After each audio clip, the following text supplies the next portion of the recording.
Hello everybody and welcome to round 4 of the FIM Motocross World Championship. This is the MXGP of Trentino. We are back at Pietra Marata and guess what? We're back live for another studio show here on MXGP TV with me, Paul Malin, and Lisa Leyland. And as always, we've got 3 fantastic guests lined up for you today. But before we go anywhere, time to introduce my wing-ting. Wing-ting! Lisa Leyland, how are you? Yeah. We're back at our second home because we spent so much time here the past couple of years. How are you finding it so far? It's like a home away from home, isn't it? And when I see Arco on the calendar, that's one stop that I can't wait to go to. And it's so familiar. And now the weather's good because Thursday it wasn't good. It wasn't. It wasn't good on Thursday, was it? Anyway, did you manage to park your car okay this morning? That's another studio show. That's a whole nother studio show. I just like how there were probably spaces for like 7 media parking and that's it, and everyone else has to park in Switzerland. But anyway, like you say, maybe another studio show. But let's introduce our guests that are coming up today then, shall we? As you can see, we've got Jan Pancar coming in. He's the lead privateer in MX2 at the moment. Valentin Guillod, and of course, Harry Norton from Rebel KTM. So let's crack on with the show, shall we? Or, oh, Harry, if you've seen her link. Let's crack on with the show, though, and time to welcome our first guest, Jan Pancar, and Tem Jep 253 KTM Racing. Good to see you again. The last time we had you on was Saint-Jean d'Angely last year. Currently 10th in the championship at the moment after 3 rounds. Is that kind of where you expect it to be? Is that how were those first 3 rounds for you, really? My goal was to be there around 10 in the beginning of the season, and then from just get every race better and try to be more in front at the end of the season. And obviously you are a privateer in every sense of the word. You know, you're not riding with a satellite team. You are managing your own thing. In terms of like material and things like that, parts, equipment, how difficult is it for you to compete with the factory teams with everything that you have?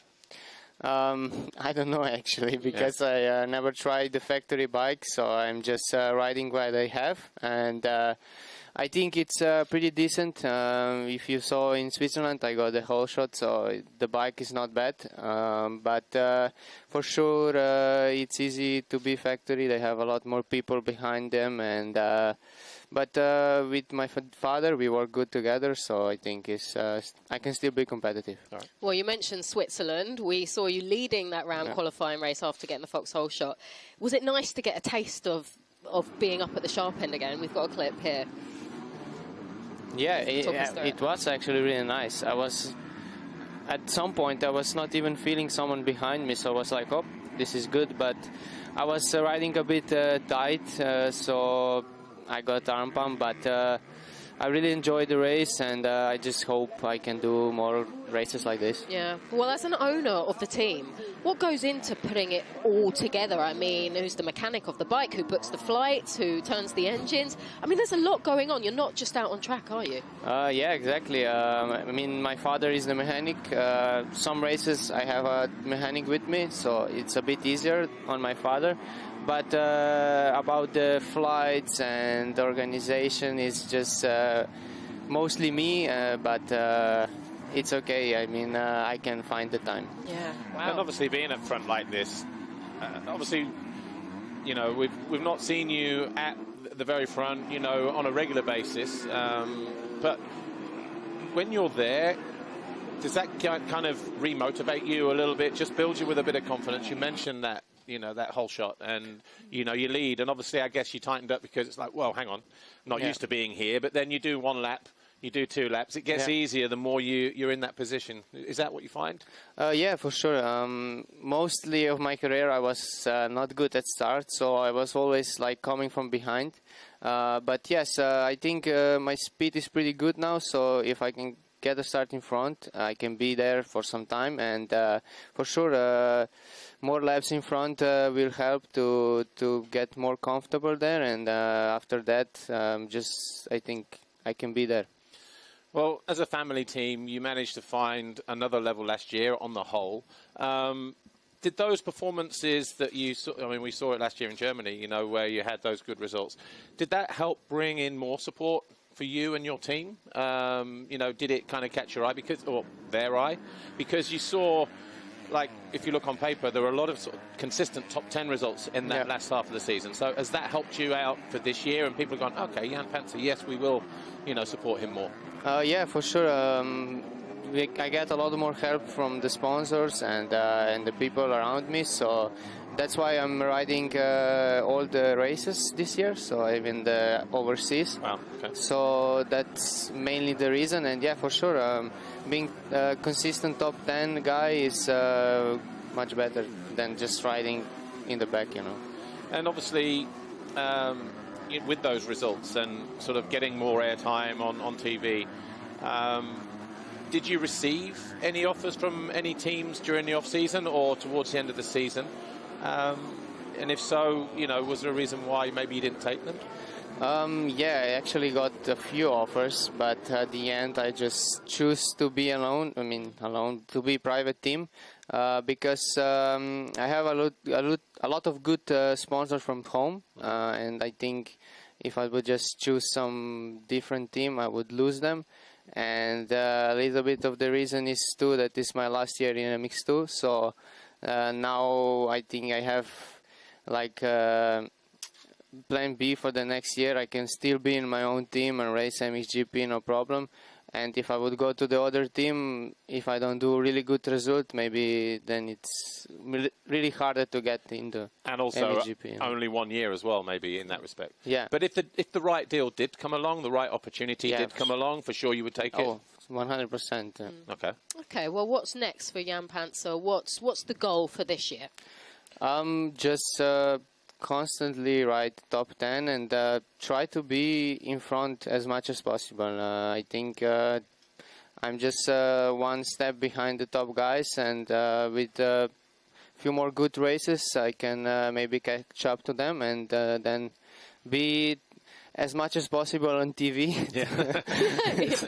So what will it take then? Is it just because it's not just about the starts, is it? It's about the time in the time practice, the result in the quali practice to get a good position on the start. You've shown last week, if you do make a good start, you can run up there. Yeah.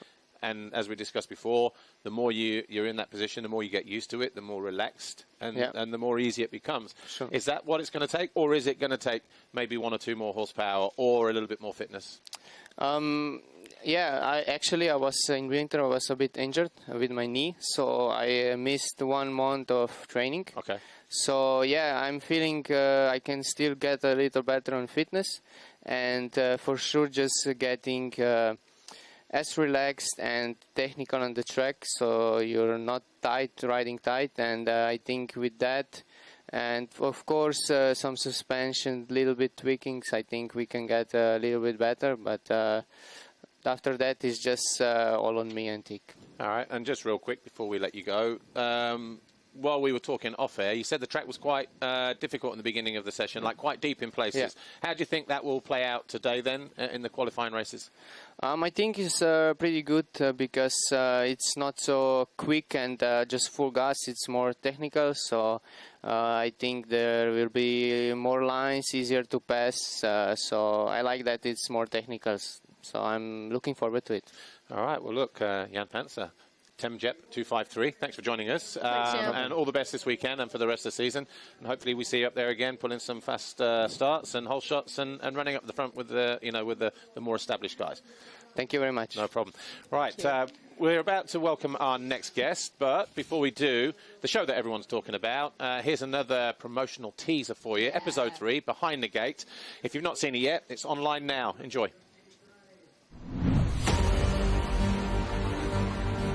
There's always that racer inside of me. I wasn't stressed, not even 1 millisecond. This time I really felt like I could do it.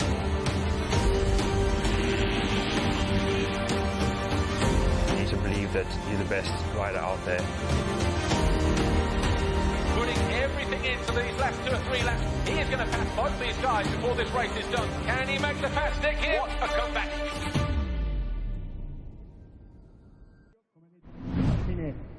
Delle qualifiche con i protagonisti della giornata e qualche ospite a sorpresa. sorted in position, and here he is now. And Valentin Guillod, team Ship to Cycle, Honda Motor Blues SR. Dude, it has been an eternity. I was trying to work out. I ran out of years. I don't think we've seen you since 10. We said 10 years. MX2 would put it 10 years, so maybe we saw you in your first year in MXGP on the studio show, maybe? I think it was 2014. I remember 2014 in Qatar. This one I remember, and maybe one time in 2015, but really not sure. So it was almost 10 years? Almost 10 years that I wasn't sit here. I'm sorry. Sounds good. Nothing personal. No, and that is good, because it shows that you're there, you're performing and everything else. But you know what? It has been a bit of a roller coaster ride for you, though, hasn't it, since you moved from MX2 to MXGP? Where do we start with it? I think, we had good years with from 2013 to 2016, and then that was getting on top. Yeah. And after that, it was really completely taking the other direction and going to the down, even to the ground, underground. But finally, since last year, I'm coming back slowly. It takes time, when you are 5 years almost not here with injury and stuff like this. It's not in 1 month that you catch the good level, but yeah, it's coming slowly back. You're like a fine wine. You're getting better with age. Yeah, like you, Paul. Yeah, I'm not the young one who is coming now. I got 30. I'm going on my 31st years old, and but it's okay. I'm still here and feeling better than 5 years ago, so That's great. Well, look, you did win the EMX 250 Championship in 2013. Yep. Obviously, you won in 2015 3 MX2 Grand Prix. You beat Jeffrey straight up. Matterley springs to mind for me. Good races there with him. People seem to forget that, don't they? And because you're not there fighting at the front now, they seem to forget that you were a European champion, Grand Prix winner in MX2. Does that frustrate you sometimes, or in any way, or not really? So it's crazy, and I'm really proud of this. It's that people don't forget the race we had with Jeffrey in Matterley, and also in Villars-sous-Écot. So really, people really remember that. The rest they don't remember, but so it's great that I put this in the history of motocross. It was great battle, and really it was a great moment, nice memories. And then for sure, when you are not in front or directly you have injury or bad result, for sure, then it's like you missed a train in 1 moment. What's been perhaps the most difficult time for you the past 7 or 8 years? I mean, have there been moments where you thought, actually, I'm going to walk away from racing? Yeah, what is difficult is that, you are still trying to do your best and training and going for it, and you go riding, you do your physical condition, and it's not working, and that's difficult. You don't understand why it's not working, and that was really, really difficult for me because I was trying to invest myself more than what I was doing before, but actually I wasn't doing good, and since I'm working with Yves de Maria since last year, it worked good. Yeah. It worked good. So, it's not about just training. Okay, some guys, they can train, they can manage by themselves and it's working good. Guys like me, I do my stuff, but I need someone who is here to give me this confidence and also think a bit for me what we have to do and see, okay, today we do this and this, and I'm really happy that it's working good again. Yeah. Well, you say that. In Switzerland, your home GP last weekend, it actually got off to a really positive start. 8th in the Ram qualifying race. Tell us, how was that race for you? I was so stressed. No, because the first lap I almost crashed in this corner, exactly.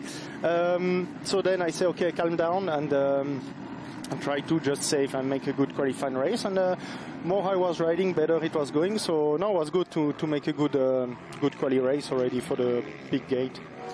And obviously, we've not had too many Swiss GPs in recent years.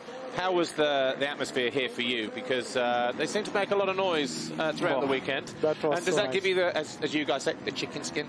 Yeah, it was really nice. It was so good to see so much atmosphere for a motocross race. So many fans and getting crazy. So that's really nice for the sport. And you know, many people ask me, yeah, did he put you more pressure? Actually, no, it's not. I didn't have more pressure than a normal race. Every race I'm stressed, so it's okay, you know. I was used, and no, it was nice. It gave like extra motivation to make it good, you know. Well, I was about to say, I guess, you know, having that support there gave you a pretty solid performance over the weekend, 7th overall. The race where you were, you know, passing Glenn Colden off, fantastic ride, and just so consistent. And Valentin from, you know, 2015, 2014, 15. Yeah, exactly. You know how long I didn't be top 7 in MXGP? Yeah. Well, you almost were 6th last year in Sweden, and then guess what? You went left instead of right. Yeah, I know. But yeah, but like Turkey, first race I make, I finish, the same. I could finish 3rd, but in the last lap I crashed. But no, yeah, this move is really nice. Getting back on my good skills, you know, good level. Really smooth on the peaks, outside, and it looks simple. And it's crazy when you look that it was simple for me. Yeah. And you don't understand why sometimes you are training hard and training and it's not working, and sometimes this come really easy. Do you think you tried to complicate things before then, in the last few years? Now you've just gone back to nice and simple, and it's helping. No, it's not only this. But you know, what I was explaining before, some guys can do everything by themselves. And me, I was trying to do that. But actually, I think I was losing too much energy to think, today did I train good? Or today, should I go running or cycling? Or what I have to do on the bike? And I think this cost me a lot of energy. Yeah. And now, you know, with the Maria, I just wake up and at 9:30 we go, he say, we go running. So we run. This afternoon at 2 o'clock we go ride, so I ride, you know. And in the evening I go sleep and I say, okay, today I did what I had to do. Yeah. So voilà, that's the big difference when I was alone, and now I'm back with him. Perfect. Well, you were actually the best Swiss finisher last weekend, weren't you? So that's pretty good for you and the team. Yeah, it was really great. For me, it was really nice to finish as a best Swiss guy, and for the team, that's really great. You know, we are a really small team. We finished the second rider really private, and you know, we don't have a big budget, and we can fight with factory teams, so that's really great. So what's next for you? Still the same, trying to riding in top 10. That's the goal. I don't gonna tell you, I want to be 9. I want to be 5 because I finished 7 and 9. So I want no. We stay top 10 here around between 8 and 12. It will be great, you know. If there is only factory bike in front of us, it's normal for us. The factory bike have to fight for the podium, and we just are here to do our best. Wow. But yeah, great to see you again. Yeah. Fantastic to see you again. And even last year, you know, when you were putting in those performances, see how much it meant to you. I remember you did a pre-grid with him, maybe it was in Sweden, but you could see the fire was back, you know, and you wanted to put yourself back with a good team, with a good level, and you seem to have done that. Yeah, exactly. You know, it's first of all, it's great that a team like Ship2Cycle Honda SR give me the opportunity to come back on the full MXGP season, because it was really long time I didn't have this opportunity.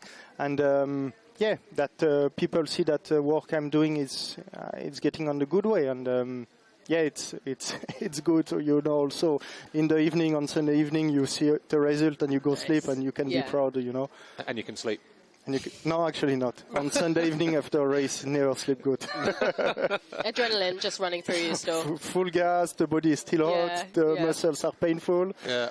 And when you close the eyes, the race is going again in the head. Yeah.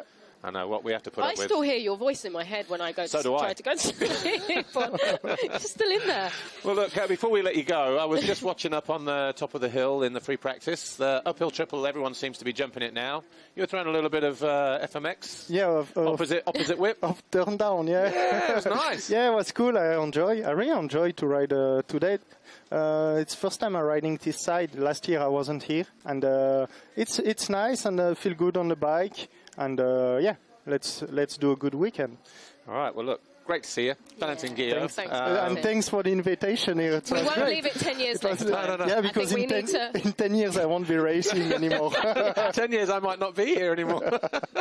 But you can say hello to your mum if you want. I know she... yeah.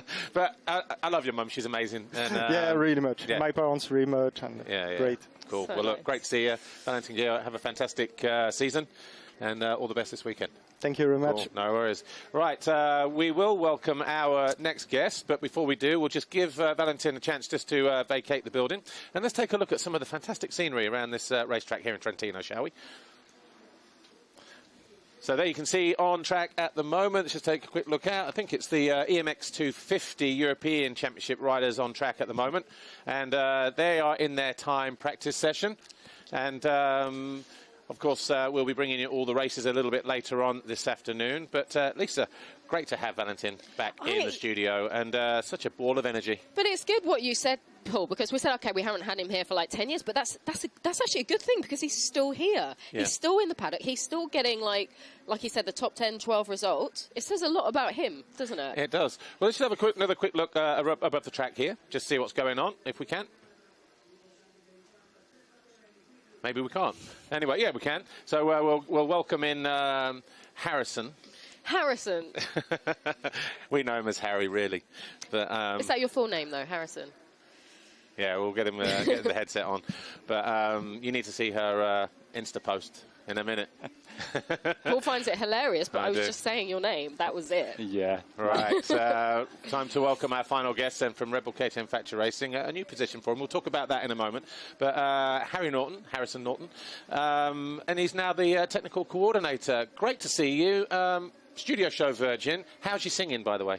Yeah, not so good. No, Not so good. Ooh, do you know what we do? First time guest on the show, you have to sing a song. Your favourite song? Sing a song. Yeah. Oh, that's a scary one. That's definitely trickier. It'll be yodeling now, won't it, where you live? Yodeling. No. I'm in Austria, mate. Yeah, exactly, yodeling. Well, look, Harry, great to see you. First time on the studio show. Before we talk about the three riders that are on the team, you come from Australia. Well, four, but three that are riding at the moment. The other one is back next week, I believe, maybe, Sasha. But how does a guy like you come from Australia, end up in MXGP? How has the journey been for you to get to this point? Yeah, it's been it's a long way from Australia. It's a long way from home. But I started as an apprentice in a dealership, like a lot of mechanics do, and then love racing. I was never good enough myself, so the next best was being a mechanic. And yeah, come and joined. I was Tom Vial's mechanic for the last 4 years. And then, yeah, lucky enough to end up in a position like this. Yeah, well, look, 2 world titles with Tom Vial. Where does that rank in your own sort of personal achievements? I guess it's got to be quite high. Is that the pinnacle for you still? The first one more than the second one? Super high. I think the first one's for sure special, but the second one, the battle all the way to the last moto with Tom, with Jago, was really... There was many things in that year. We lost Renee the year before. That was really difficult for the whole team. We were so close. And... yeah, it was a crazy year. New bike and Tom's injury the year before. No one really understood how bad that was. So, yeah.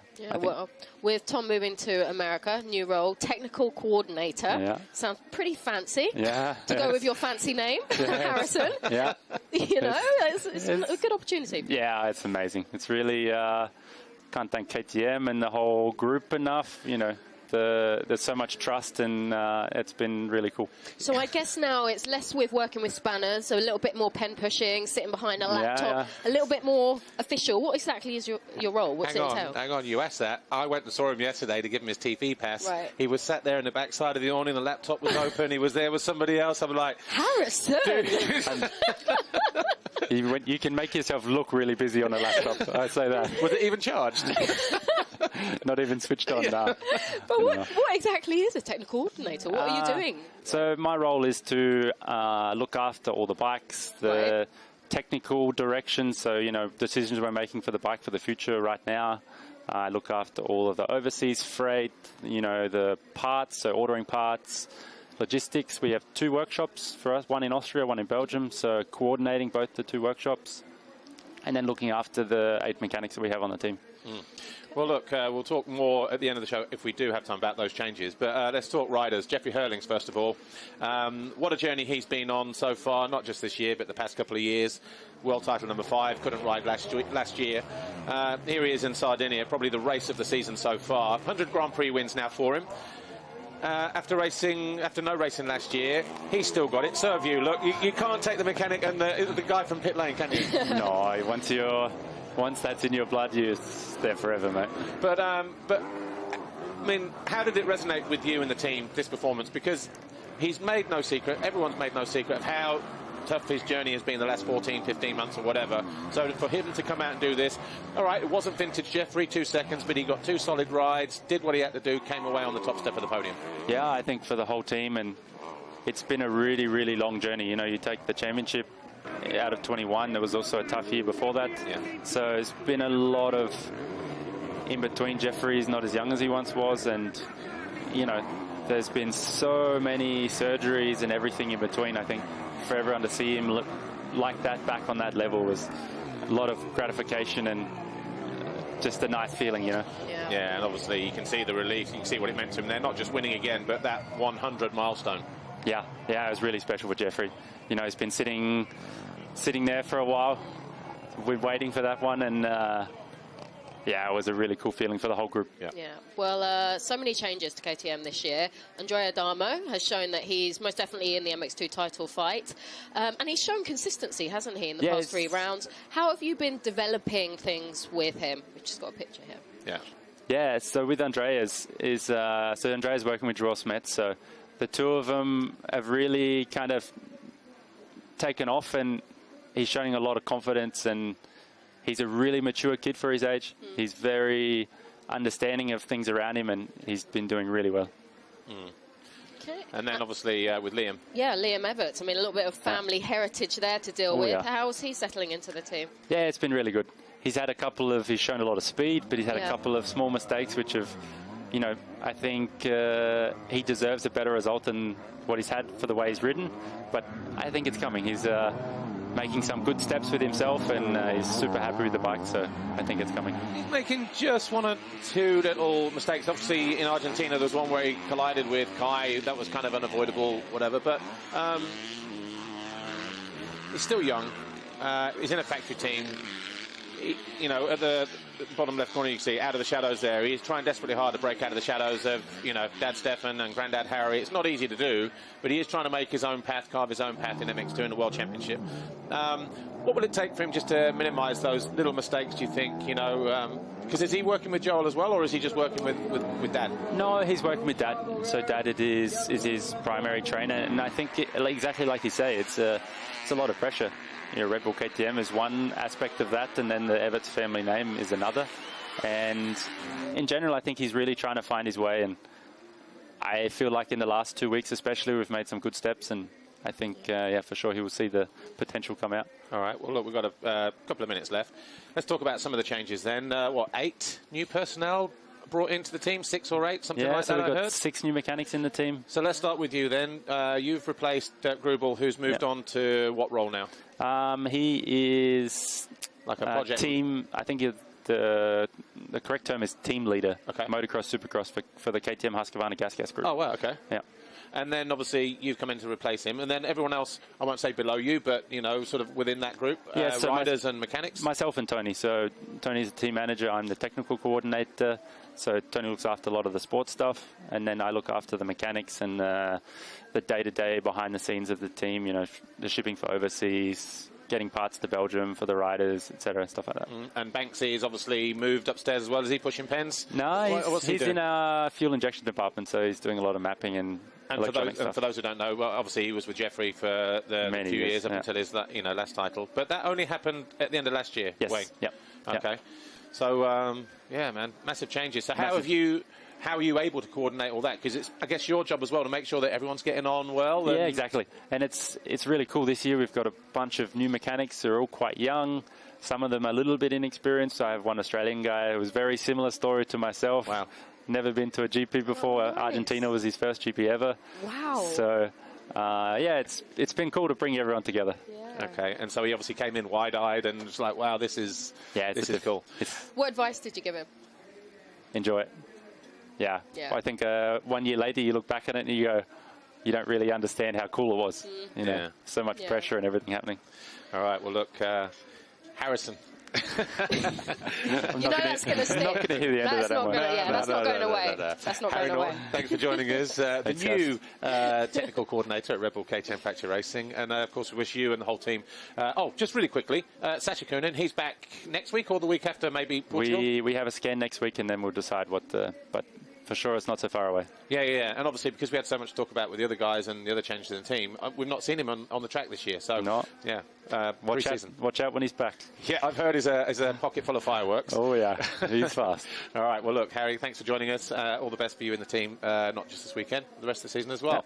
Yeah. Right, we are out of time. Probably 25 seconds over time, actually, if we're honest. We'll be back at 3 o'clock, I should say, we'll be back for the first EMX 125 race. Then we'll follow that with EMX 250, and of course the Ram qualifying races in MX2 and MXGP. So from me, from Lisa, from Harry, thanks to our other guests as well, Valentin Guillod and Jan Pancar. We will do it again in a couple of weeks' time when we go to Portugal. Thanks for watching. Bye for now.